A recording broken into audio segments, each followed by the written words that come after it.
Underrated, underrated,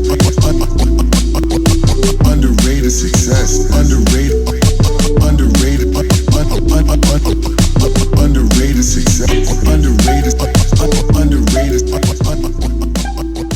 underrated. Hey, this is PJ Young. This is another episode of Underrated Success. We got my man Tim Jones. What's going on, Tim?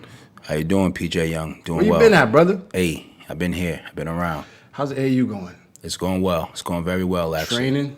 Training? Daily. It looked like you lost some weight, brother. Hey, that's what I'm doing now. That's what I'm focusing in on. We've been friends for a long time. We have. You know, at least since college. You know, we've been out of college for a couple years now. I don't want to say too. Yeah, it's okay. It's okay. But prior to that, I know you, but don't know the background, right? Right. So let's just start off with, you know, on our show, we usually talk about where people started off and how they progress from there, right? So let's just talk about you. Let's go to elementary. Yeah. Who's Tim Jones in elementary? I mean, who I was, I went to Pierce School. Where's that located? That's in Brookline, Massachusetts. Actually, first I started off in Lincoln School, and then Lincoln Lions. But because of a learning disability and because of, my anger issues. What was the disability? Dyslexia. Oh, it's crazy. I had the same thing. So My mom told me there's nothing wrong with me, though. I mean, but then there was other things, my behavioral issues. So they put me in a school that was more accustomed to, you know, those type of kids. So I went to Pierce School, and there I thrived. I was in a classroom with like 8 kids, and then I would go to my other main classes, you know, as I got older, and then, you know. You had a different bell? Nah, we didn't have a different bell, man. We didn't have any bell. What Mike kept saying, he's like, oh, you know, you got a Yeah. different bell, kids got the helmets. But, Nah, you know. yeah. My class was like that. Yeah. My class was like that. But it was because it was behavioral for me. Why you feel that way? You as behavioral? I mean, I think it's more so just the upbringing, you know what I mean? Like just the dynamic of a household, right? Single mom, 2 boys, young mom. Mom had me when she was 16, had my brother when she was 19. So, you know, she's young. Yeah. So I think, those things came just from, you know, not having a male figure, I think, for so many years and kind of just being who I was. So, you know, at Pierce, there were a lot of people that, you know, gravitated towards me and helped me out. Right. And that, at that school, and I'm actually grateful to be able to go there because there was a lot of teachers I'm close with to this day, you know, Right. that really helped me in that process. So, yeah. So what was that outlet for you? I mean, it was sports, you know, so, sports. I played every sport. You know, my first sports when I was there was probably soccer and baseball, which played soccer? I think is, hey, man, soccer was my best sport. Wow. Literally, out of What all the position you sports. played soccer? 'Cause I was I don't know. I was a striker. You know, I was a person who was up scoring them goals. Yeah. You know, I didn't like getting kicked in the shins. man, you should have had your shin guards on, man. What you talking about? But yeah. So you know, sports was my outlet. Yeah. Sports was my outlet, and then there, you know, I played soccer there. I played basketball there. I played volleyball there. Volleyball. Yeah, I played, whatever. I played all those. So now do you feel that kept you away from being so aggressive? It channeled it in sports?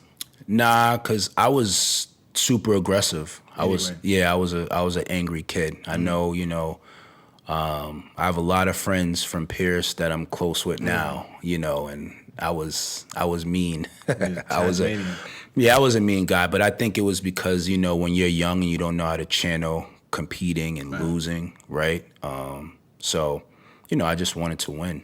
So what changed for you from elementary going into, you know, junior high, high So school? what changed was in high school, I just matured. You know, that's the main thing that happened out of any of it, you know, because even in high school, I had that same, you know, just aggression earlier on.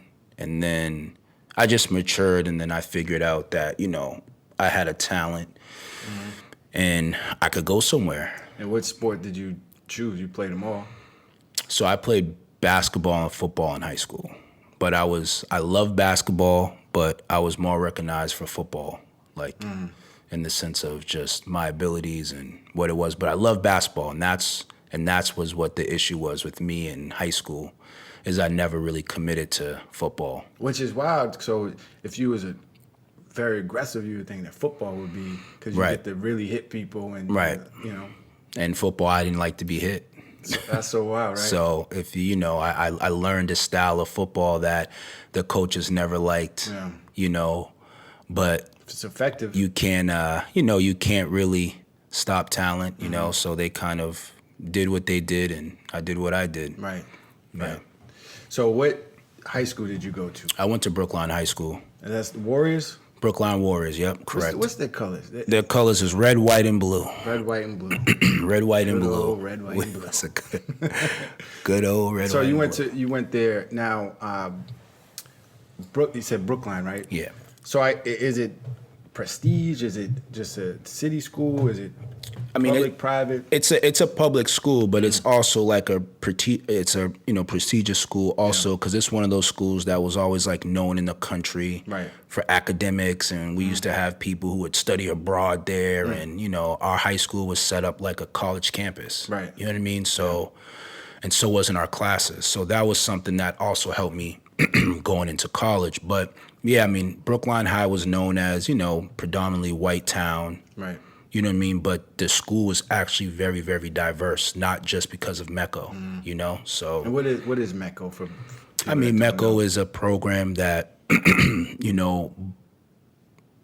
pretty much kids that are from the inner city, like Boston or, other places, come through that program and they get to be in Right. other suburb schools, not just Brookline, so. all throughout Mass. All throughout, all throughout Mass. So I was a Brookline resident, lived in Brookline, right. Yeah. but people thought I was a MECO. People actually thought our whole basketball team was MECO, bet because they we only had one white kid on our team. Wow. So, but yeah, That's funny. that is funny. So, high school, did you have because you had a learning disability? How did that follow you in high school? I mean, it followed me because, I think that when you get to high school, you're just much more aware, right? So there was things that I wouldn't do. And, teachers and kids would kind of, I could just see that it was people used to start to know, like I wouldn't read out loud, no matter what would happen, like it now. Yeah, and and things used to happen. But, in high school, I wasn't the main classes, but I also had like a thing they used to call learning skills. Yeah. So in there, I would be able to get, extra time. And these are all things that, that I did need in high school, right? But it was also one of those things was the moment in high school, like elementary school is different. High school literally like let me just be. Be you. Just let me be. So it never really like pushed me outside of my comfort zone. Right. And that is because I think of sports. So you think people get advantages? Oh, yeah. I mean, I got advantages. I Yeah, understand so that. I got advantages, especially where I was from, because, being one of the better athletes, I think that, people just interact with you differently, right? So, As well, you bring in something to their school that they probably never had before, So if there's, I look differently at athletes because we're both athletes, Right. So I know the work that goes into being an athlete, Right. You know what I mean? So yes, you should be treated a little differently. Right, If you're a corporate guy, corporate America, you get treated differently, right? right. So what's the difference? Yeah. I mean, I think where I could push back with you, with that is, I think with athletes, right? And especially when you're dealing with adolescents, especially when you're dealing with like, kids who need to deal with structure. So like that was me. Like You need a structure. I needed the structure, and the structure wasn't really there. Like, Right. sometimes you play sports and you think that you're in an environment, but, it just wasn't there for me. So that was something that also hindered my growth. And like you're saying, I didn't put that work in. Like I was just naturally He gifted, was talented, right? right? So like when guys were lifting weights and You weren't doing that. I didn't lift weights. You wasn't chasing the girls, right? Huh? You wasn't chasing the ladies. I mean, High school is- to be honest, I actually wasn't in high school. Like I think sports drove me. Like I had a sickness. Like I wanted to be like good. You know what I Right. mean? But I didn't want to work hard. So like me working hard was different than, what coaches or what was to the eye. Like lifting weights and doing that, I didn't do that. But like when you're talking about playing basketball and doing things that want to get me better, like I used to work. Right. You know what I mean? So it was just things that I always did that were best for me. And I think that's also what hindered me because I kind of used that as a. So were your close friends doing the same thing? So my best friend wasn't. So one of my best friends that I grew up with, literally, like we were like together all the time. And he kind of took a different route. And then I So you kind went of, left, you went yeah, right, he yeah. kind of went left. And then I kind of just stayed the course with sports. I mean, and he still played, Yeah. but we just weren't close like that in high school. And then I was, I had friends that were there, Right. but it wasn't the same. So, these are things we're talking about, and I hope that when we talk about these things, it helps other kids because like, in high school, I was like a loner, I was like, I had a lot of people around me and a lot of people that were close, like friends, but I didn't really like associate with them like that. So the And then- more people that were around, the lonelier you felt. yeah, in the sense of because, it just was what it was. And because I was going through my own personal battles, with, just my own personal life, right? So, sports and being a good athlete doesn't equate to like happiness and these things, So it's just. And in high school, you're not trying to be vulnerable in high school. Right. And there you go. There was no vulnerability over here. Other than when, we were playing sports, you lose, you got a good game. And, and I was even bad at that, So, but yeah, I mean, so, I did have friends. I did make friends, like as a sophomore, I made varsity and I was close with another kid. It was only two of us who made varsity, that year. So let me stop you. Let me ask you a question. And I should have started with this question, but so what does success look like to you? So I think that if you're talking about success when I was a kid, like younger, success looked at as like just winning, like being the best. Like that's what I thought was successful. I wanted the nice clothes. I wanted to be around the girls, and I was the cool kid, Right. But as you get older, right, success changes. Success is literally, I think, something that is kind of manufactured. I think it's So something I'm gonna that. push a little bit and say, what is it to you? So, well, success, what is success to me? I mean, I think success is really just being a good person. You know what I mean? So I think success for me is different.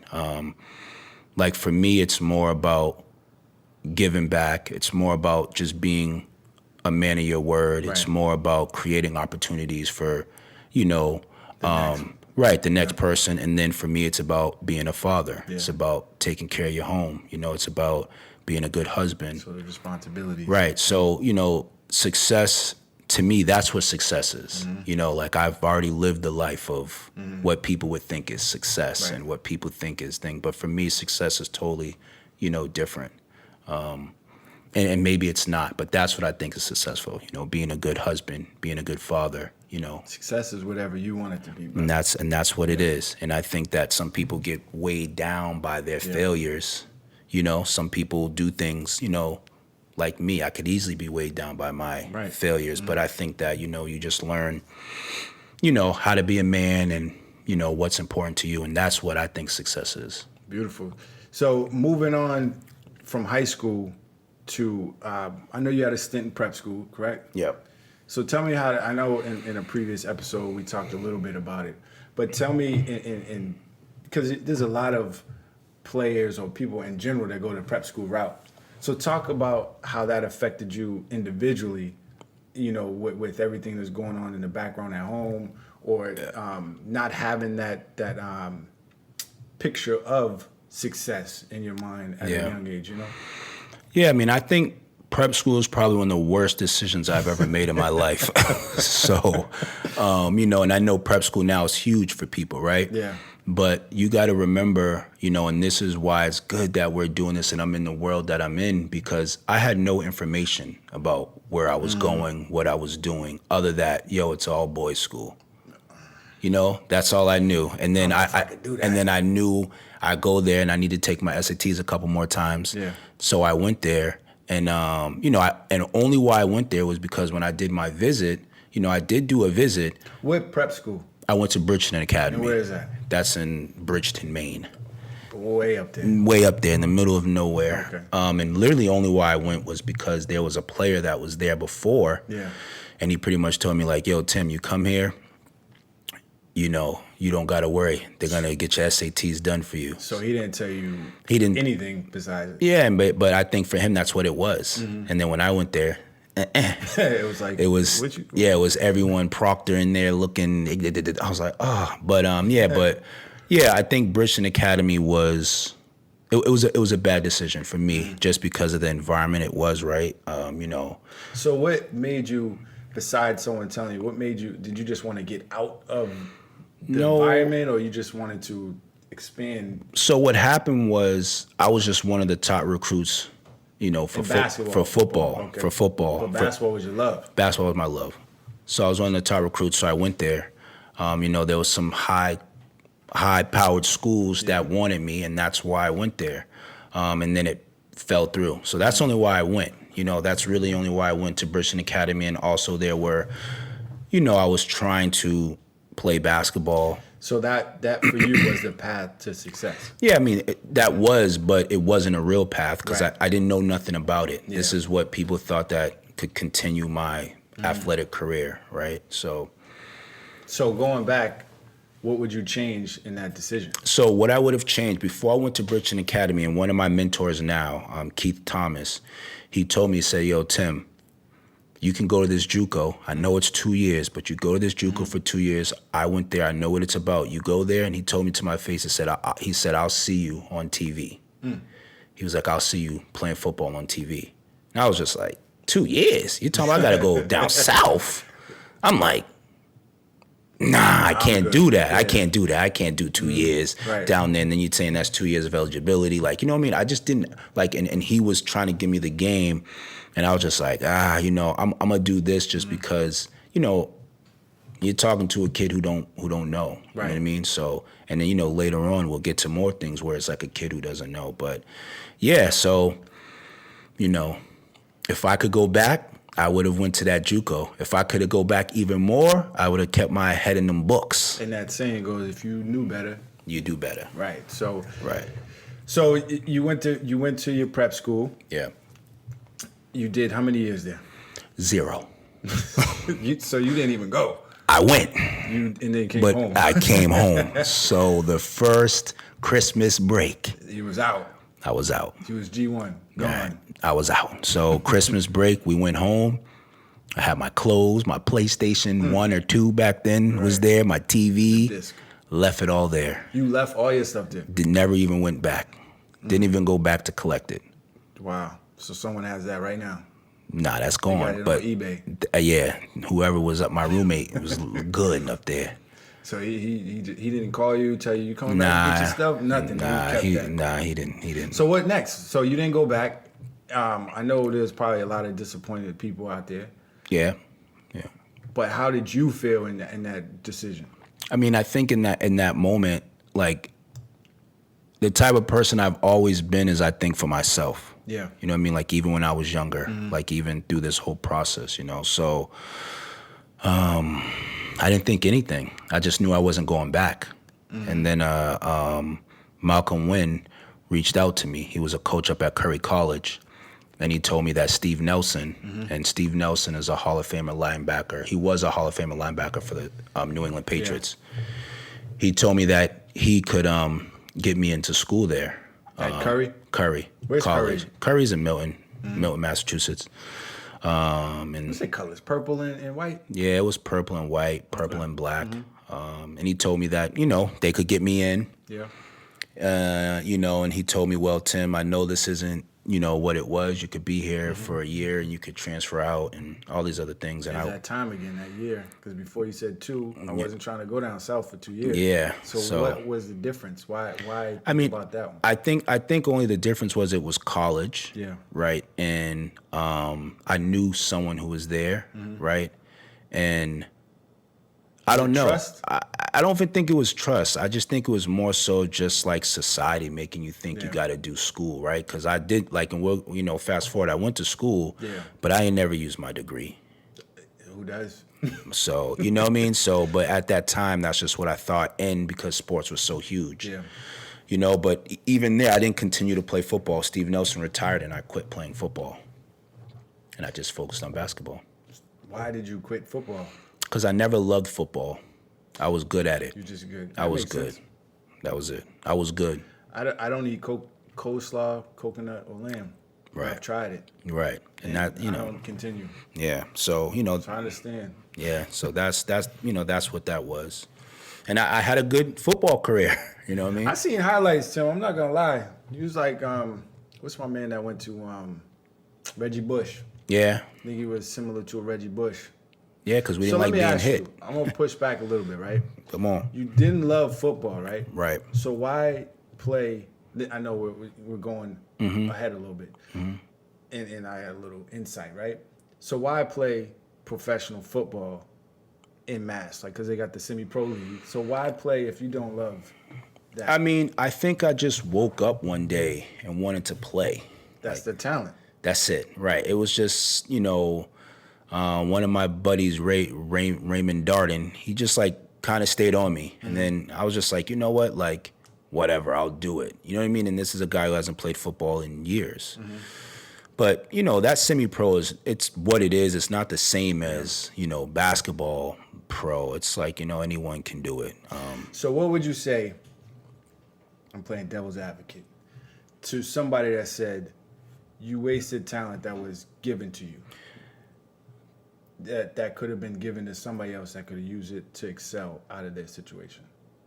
I mean, I would tell them, great. Like, I don't know. I wouldn't tell them nothing. They're not me. Yeah. Right? Like, you can't tell me something because, I went through it and I believe I was successful, Right. because, at Curry, you know what I mean? I did a lot of great Talk about things. it. You know what I Talk mean? about it. I Let me did hear it. what I you did did. it. Come on, man. Let I'm me just hear that. saying, but if they was going that road, you know Right, what I mean? yeah. Like, I could, we could talk accolades, for days, right? But I think that if someone was trying to project like their fears or what they wanted on me, that's not my life.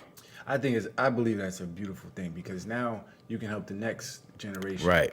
So you already been through adversity, so Right. you can help them and kind of guide them. Right. Saying, this is the mistake I made, or this Right. is not even a mistake. This is the choice I made. Right. And maybe you don't want to make that decision. Yeah. Right. I mean, I think that's why I do what I do. You know what I mean? Like, my full-time job now is training. Yes. I coaching. So let's go into that a little bit. So tell us about it. Yeah, I mean, see Central Flight yeah, there. Central Flight, as you see across my chest, this is my organization, my AAU program. And where's that based out of? It's based out of Central Mass. Okay. So like, I'm in Worcester now, but it's pretty much a Central Mass program. And, it's really just about giving kids the game. As it should be. You know what I mean? And it's mainly about player development. Yeah. Speaking of that, your training is what? My training is One Vision trade. Yeah, One Vision training, and that's just It's time, baby. It's time. It's time, baby. I got the slogans. And that's and that's just more of an individualized, vision and just a joy of being able to train kids and get them better. So all this is based off of literally like me wanting to give back and me wanting to show kids that, sports isn't the only avenue. It's not the end all be all. But while you're here, I want to give you something that people didn't give me, and really try to get the kids better. So, it's just everybody does things for different reasons. Me, it's just more personal, and that's why I'm really attached to it.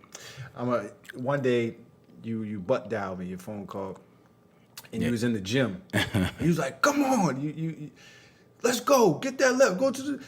And I don't even believe that you realized that you called even after. I listened for like 2 minutes, which is weird. But I was like, "Yo, you Tim, Tim." But I was at that moment. I said, "You know what? He's really into what he's doing. He's giving 100%." And there was no cameras. Right. I couldn't see you. All I could do was hear. It was very authentic, man. And I'm proud to see where you came from that. Because a lot of people do things for the bag.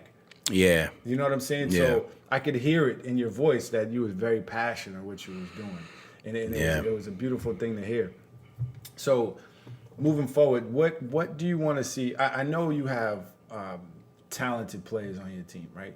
So individually, where do you see the program growing? I mean, I see the program growing. Because the reason why I say that, right? Because I feel like, and you know how I feel about the training, right? Yeah, I already know. Not everyone should be doing it, for one. Right. And two, I feel like it's watered down because everybody feels because they're good at basketball, they can either one coach the game, or they can train, which is a false narrative. Right. So there's a lot of trainers just stealing money. Not saying that I know all of them. Do you? I might know a couple. Okay. But you know what I'm saying. It's where do you see the program growing? Do you, a facility at some point in time? Do you want kids to all go to college? Do you want them? Where do you see it project? I mean, the college and those things are like those things is what we're about. Yes. So that's not like I don't like. That's what we encourage, and that's if you want to. Right? Yeah. Like, I don't think that this is something we force kids to do, but I think in the moment while they're here, we're trying to get the best out of them. We're trying to make them good, good people. But I think in the future, what I'm looking for my program is really just to grow like around the state, because I think that for me, like you said, that passion and that drive is, it's just why I do it. Right. So I want to bless people, and I want to expand, and a facility is definitely something that's in the works now. Yeah. Forget the future. We're working on that now, but it's time, baby. It's time, yeah.